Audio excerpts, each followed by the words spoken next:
আল্লাহ আমার রব, এই রবি আমার সব। দামে দামে তন মনে তারি অনুভব। তোমার দুনিয়াতে আমি যেদিকে তাকাই, অথই নিয়ামতে ডুবে আছি সবাই।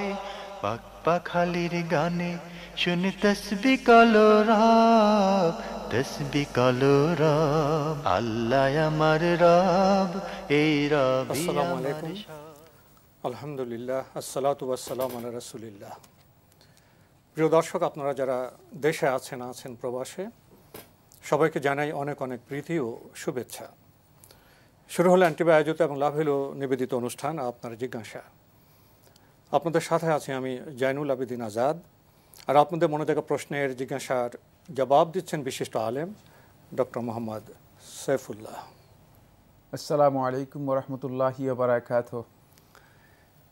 প্রিয় দর্শক, চলুন তাহলে জিজ্ঞাসার জগতে। শুরুতে একটি ইমেল পাঠিয়েছেন মোহাম্মদ আনোয়ার হোসেন, কুমিল্লার মনোহরগঞ্জ থেকে। লিখেছেন, গত 2রা জুন আমার আব্বা হাসপাতালে করোনা আক্রান্ত হয়ে ভোর 5টায় ইন্তেকাল করেছেন। ইন্না লিল্লাহি ওয়া ইন্না ইলাইহি রাজিউন। আমার প্রশ্ন, আমরা 2 ভাই, আমাদের আব্বা আমাদেরকে ছেড়ে পরপারে পাড়ি দিয়েছেন।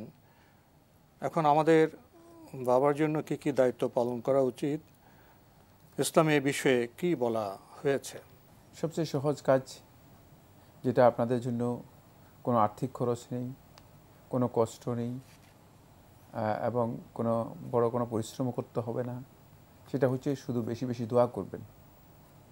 আল্লাহ সুবহানাহু ওয়া তাআলা আমাদেরকে সেই দোয়ার শিক্ষাও দিয়েছেন, ওয়াকুর রাব্বিরহামহুমা কামা রাব্বায়ানি সগীরা।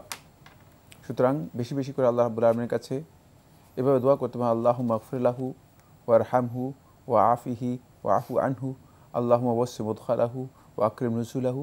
যে দোয়াগুলো আপনারা জানা আছে।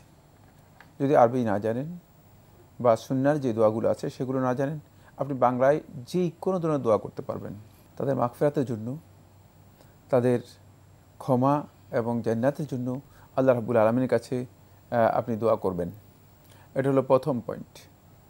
সেকেন্ড পয়েন্ট হচ্ছে, সন্তান সন্ততি পিতামাতার পক্ষ থেকে সদকা করবে।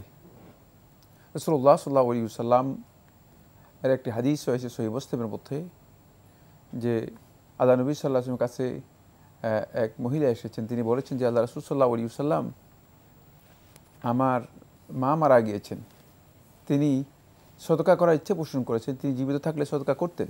আফা আতাসাদ্দাকু আনহা, আমি কি তার পক্ষ থেকে সদকা করবো কিনা? রাসূলুল্লাহ সাল্লাল্লাহু আলাইহি ওয়াসাল্লাম বলেছেন যে, তুমি তার পক্ষ থেকে সদকা করো। সুতরাং এক্ষেত্রে আপনি সদকা করতে পারেন। সদকায়ের অনেকগুলো সুয়ার রয়েছে, অনেকগুলো ধরন রয়েছে। এর মধ্যে সবচেয়ে বড় ধরন যেটা, সেটা হচ্ছে যে ফকির মিসকিনদেরকে সরাসরি আর্থিক সহযোগিতা করে দেওয়া। এটা এক প্রকারের সদকা। তবে সর্বোত্তম সদকা হচ্ছে যেটা, এমন সদকা করা যার মাধ্যমে সদকায় জারিয়া হতে পারে, যে সদকাটা কন্টিনিউ হতে পারে, অব্যাহত থাকতে পারে, একজন ব্যক্তি বা একটা গোষ্ঠী দীর্ঘদিন পর্যন্ত উপকৃত হয়। তার মধ্যে রাসূল সাল্লাল্লাহু আলাইহি ওয়াসাল্লামের সহিহ হাদিস দ্বারা প্রমাণিত হয়েছে, ইমাম মুসলিম, ইমাম তিরমিজি রাহমাতুল্লাহ তার সুনাদের মধ্যে বর্ণনা করেছেন যে, আফদালুস সাদাকাত সুকিয়া মা, যে সবচেয়ে শ্রেষ্ঠ উত্তম সাদাকা হচ্ছে মানুষদেরকে পানির ব্যবস্থা করে দেয়া। একটা টিউবওয়েল বসিয়ে দিলেন, অথবা একটা পুকুরের ব্যবস্থা করে দিলেন, যেখানে মানুষ পানি ব্যবহার করতে পারবে, পানি পান করতে পারবে, পানি দিয়ে রান্না বান্না করতে পারবে, পানি দিয়ে গোসল করতে পারবে, ইত্যাদি ইত্যাদি। এটা হচ্ছে সবচেয়ে উত্তম কাজ। একটা নলকূপ, একটা গভীর কূপ তৈরি করে দিলেন। এই কাজগুলো করতে পারেন। এগুলো পিতামাতার পক্ষ থেকে, মৃত ব্যক্তিদের পক্ষ থেকে এগুলো করা উত্তম। সদকার আরেকটি সুরত বলবো, সেটা হচ্ছে তার পক্ষ থেকে খাবারের ব্যবস্থা করা। যদি সম্ভব হয় তার পক্ষ থেকে একটু লোকদেরকে দাওয়াত করে খাওয়ার ব্যবস্থা করে দিলেন। কিন্তু খাবারের এই মাসআলার মধ্যে আমাদের সমাজের মধ্যে একটা বিভ্রান্তি আছে। সেটা হলো যে, কোনো একজন ব্যক্তি মারা গেলে 7 দিনে একটা খাবার, 3 দিনে একটা খাবার, 40 দিনে একটা খাবার, কুলখানি চুলখানি ইত্যাদি অনেক নাম দিয়ে, মানে যেগুলো আমাদের সমাজের মধ্যে বেদাতি রেওয়াজ চালু করা হয়েছে, এই ধরনের কোনো বেদাতি রেওয়াজ এর অনুসরণ করলে তাহলে সেটা সদকাও হবে না, খাবারের ফজিলত হবে না, বরং সেটা বেদাত হওয়ার কারণে গুনাহগার হবেন। যেহেতু মানে সিস্টেম, বিধান নিজে তৈরি করার কোনো অবকাশ ইসলামের মধ্যে নেই।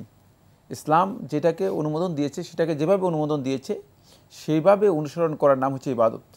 এখানে নিজের পক্ষ থেকে নতুন করে যোগ করে দিয়ে একটা ফরম্যাট তৈরি করে দিলেন, একটা ডিজাইন করলেন, এটাকে আনুষ্ঠানিকতা ফেস্টিভ্যাল তৈরি করলেন না, এগুলোর কোনো বিধান ইসলাম দেয়নি। এই কাজ আপনার জন্য বৈধ নয়। এটা আমরা সদকা সম্পর্কে খুব সংক্ষেপে বললাম। আরেকটি বিষয় হচ্ছে সদকা ছাড়াও আপনি তার পক্ষ থেকে মানে কোরআন, হাদিস, ইসলামী সাহিত্য এই বইগুলো মানুষদেরকে দান করতে পারেন, বিতরণ করতে পারেন, লাইব্রেরিতে বই দিতে পারেন, একটা মসজিদ নির্মাণ করে দিতে পারেন যেগুলো সদকায় জারিয়া মানে হিসেবে কাজ করবে, একটা মাদ্রাসা প্রতিষ্ঠান, এদের জন্য ইয়াতিমখানা তৈরি করে দিতে পারেন। এই কাজগুলো বেশি বেশি করতে পারেন। এগুলো অবশ্য সামর্থ্যের সাথে সম্পৃক্ত। যাদের সামর্থ্য আছে তারা এই কাজগুলো বেশি বেশি করতে পারবেন। এই যে কাজগুলো, এগুলো সবগুলোই আপনারা যাই করবেন, এগুলো সবগুলোই তিনি তার আমলনামার মধ্যে এগুলো পাবেন, তবে সবচেয়ে বড় যে কাজ, যেটা আল্লাহ রাসূল সাল্লাল্লাহু আলাইহি ওয়াসাল্লাম সন্তানদের জন্য একেবারে সুনির্দিষ্ট করে দিয়েছেন, ওয়ালাদুন সালিহুন ইয়াদউ লাহ, নেক সন্তান, যেই নেক সন্তান পিতামাতার জন্য দোয়া করবে। সুতরাং এই সব কাজের চেয়ে সন্তানদের জন্য, পিতামাতার জন্য নিয়মিত দোয়া করা, এটি হচ্ছে সবচেয়ে গুরুত্বপূর্ণ কাজ। প্রিয় দর্শক, পিতার ইন্তেকালে সন্তানের করণীয় সম্পর্কে আমরা কি বেশ কিছু গুরুত্বপূর্ণ বিষয় সম্পর্কে জানলাম। আপনি আরও লিখেছেন, আমার আব্বা মারা গেছেন মহামারী করোনা ভাইরাসে, এসব রোগে ইন্তেকাল করলে কি শাহাদাত বরণ করেন, জানাবেন? একজন মুসলিম ব্যক্তি ইলাই কালিমাতিল্লাহ, আল্লাহর কালিমাকে, আল্লাহর দ্বীনকে, ইসলামকে বুলন্দ করার জন্য তার সর্বোচ্চ যা সামর্থ্য আছে, জীবন সম্পদ সবটা দিয়ে যুদ্ধ করে শহীদ হওয়া, মানে সেটা হচ্ছে যুদ্ধের ময়দানে যারা শাহাদাত বরণ করে তাদেরকে শহীদ বলা হয়। এদেরকে মানে এই অর্থে শহীদ বলা হবে না। কিন্তু যারা এই ধরনের কোনো পরিস্থিতির মধ্যে মারা যাবে, তারা কি শাহাদাতের মর্যাদা পাবে কিনা এ নিয়ে আলেমদের মধ্যে দ্বিমত রয়েছে। এটি একটি ইজতিহাদি বিষয়, আলেমদের মধ্যে ইজতিহাদ হয়েছে। রাসূলুল্লাহ সাল্লাল্লাহু আলাইহি ওয়াসাল্লাম যে হাদিসটুকু এসেছে, সেই হাদিসটুকু তাউনের ক্ষেত্রে এসেছে। যদি তাউন আক্রান্ত হয়ে কোনো ব্যক্তি মারা যায়, তাহলে সে শাহাদাতের মর্যাদা পাবে। আল্লাহ নবী সাল্লাল্লাহু আলাইহি ওয়াসাল্লাম বলেছেন দুটি শর্ত রয়েছে, ওই হাদিসের মধ্যে দুটি শর্ত রয়েছে। সেই শর্ত দুটি পূরণ করলে, এক নম্বর হচ্ছে আল্লাহ তাআলার ফয়সালাকে পরিপূর্ণরূপে মেনে নিয়ে, মানে যে এটা আল্লাহর পক্ষ থেকে ফয়সালা, আমার জন্য আল্লাহ রাব্বুল আলামিন এমনটি করেছেন। দুই নম্বর হচ্ছে এই অবস্থায় কোনো ধরনের অস্থিরতা না করে ধৈর্য ধারণ করবে, পরিপূর্ণরূপে ধৈর্য ধারণ করবে, সওয়াবের আশা করবে। যদি এই দুটি শর্ত পূরণ করেন আর এই অবস্থায় যদি তিনি মৃত্যুবরণ করেন তাউনের মাধ্যমে, তাহলে তিনি শাহাদাতের মর্যাদা পাবেন। তাউন হচ্ছে মানে আলেমদের অধিকাংশ ওলামায়ে কেরামের, জুমহুর ওলামায়ে কেরামের বক্তব্য অনুযায়ী এটা হচ্ছে প্লেগ রোগ। তো এটা প্লেগ রোগের ব্যাপারেই এসেছে। বাকি তাউন তখনকার সময় একটা পরিচিত মহামারী ছিল।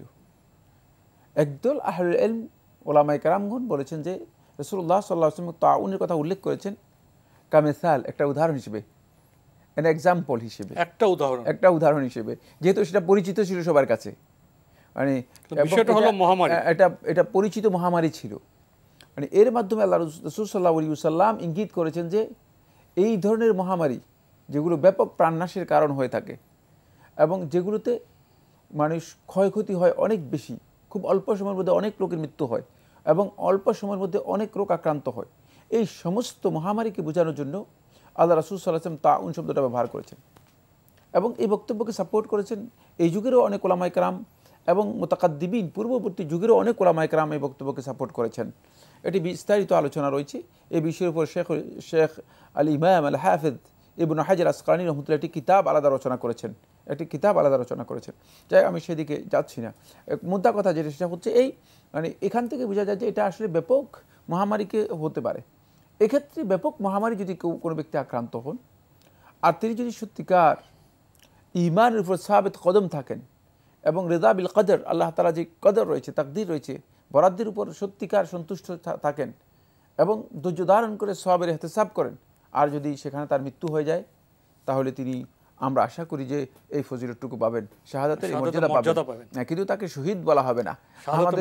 আমাদের সমাজের মানুষগুলো মানে সমস্যা হচ্ছে এই যে শহীদ তো একটা নির্দিষ্ট বিষয়, সুনির্দিষ্ট পরিভাষা সুনির্দিষ্ট জায়গায় প্রয়োগ করা হবে, আর এক্ষেত্রে তারা শাহাদাতের মর্যাদা পাবেন, তারা শাহাদাতের মর্যাদা পাবেন। জি, আমরা বিষয়টি সম্পর্কে জানলাম। প্রিয় দর্শক আরও লিখেছেন, একজন মুসলিম মানুষ মারা যাওয়ার 40 দিন আগে নাকি অনেক কিছু পরিবর্তন দেখা যায়, মানে 40 দিন আগে থেকে নাকি উনি সংকেত পেয়ে থাকেন, এ কথা কতটা সঠিক?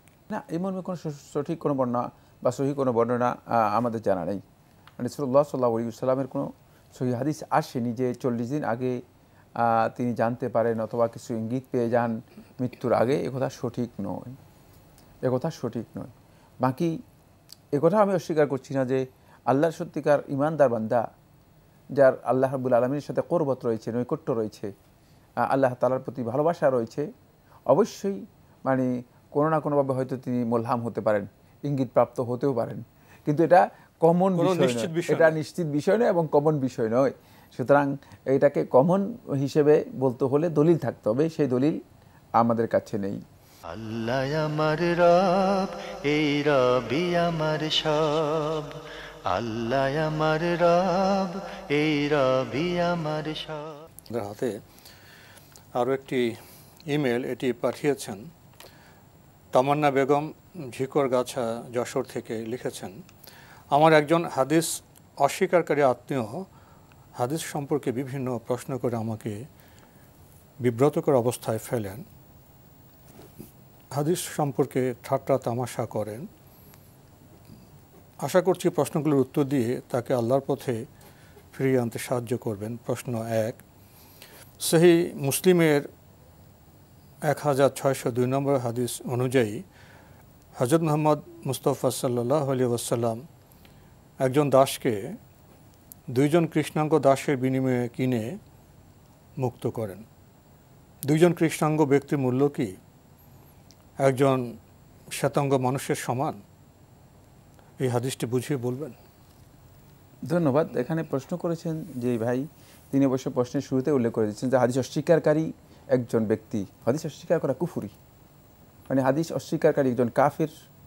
তার প্রশ্ন করেছেন যে তারা অনেকে হাদিস পড়ে হাদিসকে অস্বীকার করার জন্য, হাদিসের কোথায় ত্রুটি আছে, ভুল আছে সেটা বের করার জন্য, আর অনেকে হাদিস পড়েন হাদিস থেকে হেদায়েত নেওয়ার জন্য। যেহেতু এই লোক হাদিস পড়েছে হাদিস থেকে হেদায়েত নেওয়ার জন্য নয়, ছিদ্র অন্বেষণের জন্য, ছিদ্র অন্বেষণের জন্য এবং হাদিস থেকে নিজেকে মানে জাহান্নামের দিকে নিয়ে যাওয়ার জন্য, পথভ্রষ্ট হওয়ার জন্য। সুতরাং এই কারণে এই পথভ্রষ্টতার কথা পেয়েছে। আচ্ছা, আপনি বলেন তো 2 জন মানুষ বলেছেন না 2 জন গোলাম বলেছেন? হাদিসের বক্তব্য হচ্ছে 2 জন গোলাম। গোলাম হচ্ছে কৃতদাস, যাদেরকে বিক্রি করা হতো তখনকার সময়, তাদেরকে বিক্রি করা হতো তখনকার সময়। আমরা জানি যে 2 জন গোলাম এর দাম, একজন গোলামের দাম হতে পারে 3 জন গোলাম একজন গোলামের সমান হতে পারে, তার যোগ্যতা। একজন গোলাম হচ্ছে এডুকেটেড, আরেকজন গোলাম হচ্ছে দৈহিকভাবে খুবই শক্তিশালী, মানে তাকে দিয়ে অনেক কাজ করা যাবে, তার অনেক তার গুণ আছে, বৈশিষ্ট্য আছে। যেমন কারণ তখন তো গোলামদেরকে পণ্য হিসেবে বিক্রি করা হতো। এটা আপনি তখনকার সময়ের কথা বলছেন, বাজার মূল্য তো বাজার মূল্যের পার্থক্য রয়েছে। এবার আমি হাদিসটি পড়ি শুনাই, তাহলে ওই হাদিস অস্বীকারীর এই বক্তব্যটা কোথায় যাবে এবং তিনি যে আসলে সিদ্ধান্বেষণ করেছেন হাদিসের দোষ বের করে পথভ্রষ্ট হওয়ার জন্য, সেটা আমরা বের করব। আন জাবির রাদিয়াল্লাহু তাআলা আনহু, জাবির ইবনে আব্দুল্লাহ থেকে বর্ণিত, قال, তিনি বলেন, যা আবদুন, একজন গোলাম আসলো, ফাবায়া আন নবী সাল্লাল্লাহু আলাইহি ওয়াসাল্লাম আলা হিজরাতে, নবী সাল্লাল্লাহু আলাইহি ওয়াসাল্লামের হাতে হিজরতের উপর বায়াত গ্রহণ করলেন। মানে সে হিজরতের উপর বায়াত গ্রহণ করলেন যে আমি মদিনায় হিজরত করে চলে যাব। রাসূল সাল্লাল্লাহু আলাইহি ওয়াসাল্লামের কাছে বায়াত গ্রহণ করলেন হিজরতের উপর। ওয়ালাম ইয়াশুর আন্নাহু আবদ, রাসূলুল্লাহ সাল্লাল্লাহু আলাইহি ওয়াসাল্লাম এটা বুঝতে পারলেন না যে এই যে গোলাম, কারণ যে গোলাম তার কপালের মধ্যে লেখা থাকে না। খুব ভালো করে বিষয়টি উপলব্ধি করতে হবে, গোলাম তো তার কপালের মধ্যে লেখা নেই। রাসূলুল্লাহ সাল্লাল্লাহু আলাইহি ওয়াসাল্লামের কাছে আসলেন, সে বায়াত গ্রহণ করলেন হিজরতের উপর। না, গোলাম তো হিজরত করতে হলে গোলামের মালিক কি দেবে নাকি? মালিক তো আর ছেড়ে দিবে না। সুতরাং রাসূলুল্লাহ সাল্লাল্লাহু আলাইহি ওয়াসাল্লামের হাতে হিজরতের বায়াত গ্রহণ করেছে। রাসূল সাল্লাল্লাহু আলাইহি ওয়াসাল্লাম এটা বুঝতে পারেন নাই যে এই গোলাম, রাসূলুল্লাহ সাল্লাল্লাহু আলাইহি ওয়াসাল্লাম এই যে গোলাম, যখন রাসূল সাল্লাল্লাহু আলাইহি ওয়াসাল্লাম এটা বুঝতে পারেন নাই, স্বাধীন নয়। ফাজাআহু সাইয়্যিদুহু ইউরিদুহু, এরপর তার মুনিব রাসূল সাল্লাল্লাহু আলাইহি ওয়াসাল্লামের কাছে এসে বলছে যে না, এই হিজরত করতে পারবে না, একে হিজরত করতে দেব না, এই আমার গোলাম, এ কীভাবে হিজরত করবে, প্রশ্নই আসে, আমি তাকে তো বিক্রিও করি নাই, কিছুই নেই। ফকাল আল্লাহু নবী সাল্লাল্লাহু আলাইহি ওয়াসাল্লাম, এবার দেখে নবী সাল্লাল্লাহু আলাইহি ওয়াসাল্লামের এখানে অবস্থানটা কি। নবী সাল্লাল্লাহু আলাইহি ওয়াসাল্লাম তাকে বলল, আমার কাছে তাকে বিক্রি করো, আমি তাকে আজাদ করে দিব, আমার কাছে তাকে বিক্রি করো, বেআইনিহি, তাকে আমার কাছে বিক্রি করো, তাহলে আমি তাকে আজাদ করব। রাসূলুল্লাহ সাল্লাল্লাহু আলাইহি ওয়াসাল্লাম সে বিক্রি করতে রাজি হয় নাই, দামাদামি করে রাসূলুল্লাহ সাল্লাল্লাহু আলাইহি ওয়াসাল্লাম ফাশতারাহু বিআবদাইনি আসওয়াদাইনি, দুইটা গোলাম দিয়ে, মানে সে বাজার মূল্য মানে বাড়িয়ে রাসূল দিল। তার মূল্য বাড়িয়ে দিয়ে তাকে আজাদ করেছেন। তো এই ব্যক্তি যে হাদিসটা অপব্যাখ্যা করলো এবং হাদিস থেকে পদভ্রষ্ট হলো, প্রেক্ষাপটটা সে উজ্জ্বল রাখলো, গোপন রাখলো। আসল কথাটাই, মূল হাদিসটাই ফাশতারাহু বিআবদাইনি আসওয়াদাইনি, রাসূলুল্লাহ সাল্লাল্লাহু আলাইহি ওয়াসাল্লাম দুইটা কালো গোলাম দিয়ে, রাসূলুল্লাহ সাল্লাম দাম বাড়িয়ে দিয়ে তাকে খরিদ করলেন। খরিদ করে রাসূলুল্লাহ সাল্লাল্লাহু আলাইহি ওয়াসাল্লাম এরপরে কি করলেন, সুম্মা লাম ইউবাইয়া আহাদান বা'দু হাত্তা ইয়াসআলাহু আবদুন হু, রাসূলুল্লাহ সাল্লাম এরপরে আর কোনো গোলামের বায়াত গ্রহণ করতেন না, যে তার সে গোলাম কিনে এটা জিজ্ঞেস না করা পর্যন্ত। কারণ হচ্ছে গোলামকে যদি বায়াত করা হয় এবং হিজরতের জন্য, তাহলে মালিক এসে বাধা দিবে এবং সমস্যা তৈরি করবে। এখানে সমস্যা তৈরি করেছে, ফলে দুইজন অতিরিক্ত মানে গোলাম দিয়ে তারপরে রাসূল সাল্লাল্লাহু তাকে কিনে তাকে মুক্ত করে দিয়েছেন। সুবহানাল্লাহ। রাসূল সাল্লাল্লাহু আলাইহি ওয়াসাল্লাম হাদিসটাকে কীভাবে বিকৃত করেছে, হাদিস অস্বীকারী এই ব্যক্তি, আল্লাহ তাআলা হেদায়েত দান করুন। এটা সহিহ মুসলিমের 1602 নম্বর হাদিস, একেবারে বিশুদ্ধ হাদিস। আল্লাহ নবী সাল্লাল্লাহু আলাইহি ওয়াসাল্লাম মানুষের মর্যাদা বৃদ্ধি করেছেন, মানুষের মর্যাদা বৃদ্ধি করেছেন, গোলামের মর্যাদা এমন পর্যায়ে নিয়ে গিয়েছেন যে শেষ পর্যন্ত তাকে মুক্ত করার জন্য রাসূলুল্লাহ সাল্লাল্লাহু আলাইহি ওয়াসাল্লাম প্রয়োজনে দুইটি গোলাম দিয়ে হলেও রাসূলুল্লাহ সাল্লাল্লাহু আলাইহি ওয়াসাল্লাম তাকে মুক্ত করেছেন। প্রিয় দর্শক, আপনারা হয়তো লক্ষ্য করেছেন, যারা হাদিস অস্বীকার করেন তারা কি অনৈতিক কাজ করেন, এ প্রশ্নে তারা এখানে বর্ণবাদকে নিয়ে এসছেন, শ্বেতাঙ্গ আর কৃষ্ণাঙ্গ গোলাম। কিন্তু আমরা ডক্টর সাইফুল্লাহ থেকে হাদিসে যে প্রেক্ষাপট বর্ণনা পেলাম, সেখানে কি বর্ণবাদের কোনো ইঙ্গিত ছিল, বর্ণবাদের কোনো বিষয় ছিল? উপলব্ধি করা যায় যারা হাদিস অস্বীকার করছেন তারা নৈতিকভাবে কতটা দুর্বল। বোন তামান্না বেগম, আপনি আরও লিখেছেন, সুনান আবু দাউদের 4002 নম্বর হাদিস অনুযায়ী হযরত মুহাম্মদ মুস্তাফা সাল্লাল্লাহু আলাইহি ওয়াসাল্লাম বলেন, সূর্য গরম পানির জলাশয়ে ডুবে যায়। হাদিসটি গ্রহণযোগ্যতার দিক দিয়ে সহিহ হিসেবে চিহ্নিত করা, এই বিষয়টি বুঝিয়ে বলবেন? ধন্যবাদ। এখানে আপনি যে হাদিসটি উল্লেখ করেছেন সেটাও খুব ভালো করে বুঝতে হবে। সেটা হলো আবু যর গিফারি রাদিয়াল্লাহু তাআলা আনহু, তিনি বলছেন যে আমি একদিন রাসূলুল্লাহ সাল্লাল্লাহু আলাইহি ওয়াসাল্লাম পেছনে একই সওয়ারির উপর, একই বাহনের উপর আরোহী ছিলাম। এটা গাদা ছিল, গাদার পেছনে রাসূলুল্লাহ সাল্লাল্লাহু আলাইহি ওয়াসাল্লাম এর সাথে আমি আরোহী ছিলাম। ওয়াশামসু ইনদা গুরুবিহা, অবস্থাটা এমন যে সূর্যটা মানে ডুবু ডুবু অবস্থা। তখন ওই মঞ্জারটা, দৃশ্যটা রাসূলুল্লাহ সাল্লাল্লাহু আলাইহি ওয়াসাল্লাম তুলে ধরেছেন। দৃশ্যের একটা উদাহরণ এটা, মানে হ্যাঁ, কবিরা যে বিভিন্ন ধরনের দৃশ্য তুলে, মানে এই দৃশ্য যে রাসূলুল্লাহ সাল্লাল্লাহু আলাইহি ওয়াসাল্লাম ওই কথাটা আবু যর নিজে বলতেছেন, ওয়াশামসু ইনদা গুরুবিহা, সূর্য মানে ডুবার সময়, ফাকা রাসূলুল্লাহ সাল্লাল্লাহু আলাইহি ওয়াসাল্লাম, রাসূলুল্লাহ সাল্লাল্লাহু আলাইহি ওয়াসাল্লাম বলেছেন যে তুমি কি জানো যে সূর্যটা কিভাবে কোথায় ডুবে যায়? তখন রাসূলুল্লাহ সাল্লাল্লাহু আলাইহি ওয়াসাল্লাম এই দৃশ্যটা দেখালেন, বলে যে দেখো যে মনে হচ্ছে যেন সূর্যটা মানে একেবারেই মানে মানে অগ্নিময় জলাশয়ের মধ্যে আস্তে করে তার সূর্য রং দেখে, হ্যাঁ, রং আস্তে করে কি হয়ে যাচ্ছে, এর মধ্যে ডুবে যাচ্ছে, এর মধ্যে হারিয়ে যাচ্ছে। সুবহানাল্লাহ। এগুলো খুবই সহজ কথা, খুবই সহজ কথা। এটা আল্লাহ নবী সাল্লাল্লাহু আলাইহি ওয়াসাল্লাম মানে বাহ্যিক একটা স্বরূপ তুলে ধরেছেন, উৎপ্রেক্ষা একটা দৃশ্য বর্ণনা স্বরূপ তুলেছেন। সুনান আবু দাউদের মধ্যে হাদিসটি এসেছে। এটা আমি যখন বাহ্যিকভাবে দেখব এটাই দেখি, এটা আল্লাহ রাসূল সাল্লাল্লাহু আলাইহি ওয়াসাল্লাম বাহ্যিক একটা দৃশ্য তুলে ধরেছেন, যাতে করে মানুষ বুঝতে পারে এই বিশাল সূর্য, যারা সূর্য পূজারী আছে তারাও বুঝতে পারে যে কিছুই না, সূর্য তো একসময় ডুবে যায়, হ্যাঁ ডুবে যাচ্ছে। আর সূর্য ডুবে যাওয়ার বিষয়টি সারা পৃথিবীর সমস্ত জ্ঞান বিজ্ঞানে স্বীকৃত।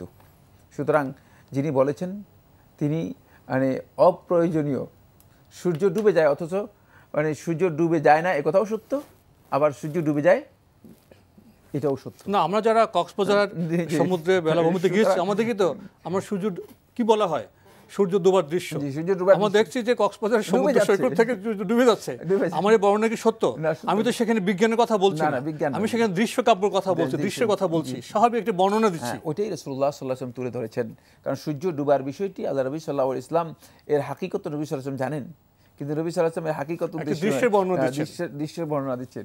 এর সৌন্দর্যটা কত বিশাল। না, আমরা বন্ধু বান্ধবরা দৃশ্যের বর্ণনা দিই না, কথা বলি না, এই বিষয়টি হাদিসের মধ্যে তুলে ধরা হয়েছে। বাকি যিনি আসলে এখানে ছিদ্রান্বেষণ করেছেন তিনি একথা বোঝানোর জন্য চেষ্টা করেছেন যে সূর্য পানির মধ্যে মানে ডুবে গিয়েছে। এখানে আসলে পানির কথাও আসেনি, শব্দটা হচ্ছে আইন বলা হয় তাকে একটা মানে পানির একটা ঝর্ণা ধারার মতো।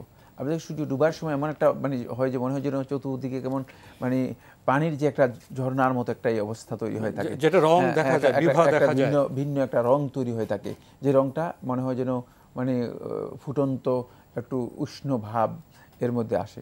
রাসূলুল্লাহ সাল্লাল্লাহু আলাইহি ওয়াসাল্লাম এই দৃশ্যটা তুলে ধরেছেন। তো আজকে আমাদের এখানে শেষ করতে হচ্ছে। আপনাকে অনেক ধন্যবাদ। আপনাকে অসংখ্য ধন্যবাদ। প্রিয় দর্শক, আমরা দেখছিলাম এনটিভি আয়োজিত এবং লাভ হলো নিবেদিত অনুষ্ঠান আপনার জিজ্ঞাসা। আমাদের অনুষ্ঠান আপনারা এনটিভি অনলাইনেও দেখতে পারবেন, ভিজিট করুন www.ntvbd.com। এছাড়া ইউটিউব এবং ভেরিফাইড ফেসবুক পেজে অনুষ্ঠান দেখতে পারবেন। প্রিয় দর্শক, হাদিস অস্বীকারীদের নানা ভঙ্গিমা প্রকরণ আমরা লক্ষ্য করছি। আমরা প্রথম যে প্রশ্নটি সেখানে সত্য গোপনের একটি বিষয় লক্ষ্য করেছি। দ্বিতীয় প্রশ্নে সূর্য ডোবার যে আমরা চাক্ষুষ একটি দৃশ্য দেখে, দৃশ্যের বর্ণনা, বিজ্ঞানের বর্ণনা, ওহির বর্ণনা, এই বর্ণনা তো স্থানকাল পাত্রে বিভিন্ন রকম হয়ে থাকে। স্বাভাবিক বিষয়টিকেও কি জটিল এবং প্রশ্নবিদ্ধ করার চেষ্টা করেছে। আসুন এসব বিষয়ে আমরা আরও সচেতন হই, সতর্ক হই। চিঠি লিখুন, প্রশ্ন পাঠান আমাদের ঠিকানায়। পরিচালক আপনার জিজ্ঞাসা, এনটিভি, বিএসসিসি ভবন, 7ম তলা, 102 কাজী নজরুল ইসলাম অ্যাভিনিউ, কারওয়ান বাজার, ঢাকা 1215। ইমেল অ্যাড্রেস আপনার জিজ্ঞাসা @ntvbd.com। প্রিয় দর্শক, মহান আল্লাহ আমাদের সবাইকে নিরাপদে রাখুন শান্তিতে। আসসালামু আলাইকুম। আল্লাহ আমার রব, এই রবি আমার সব, দামে দামে তুন মনে তারি অনুভব। আল্লাহ আমার রব, এই রবি আমার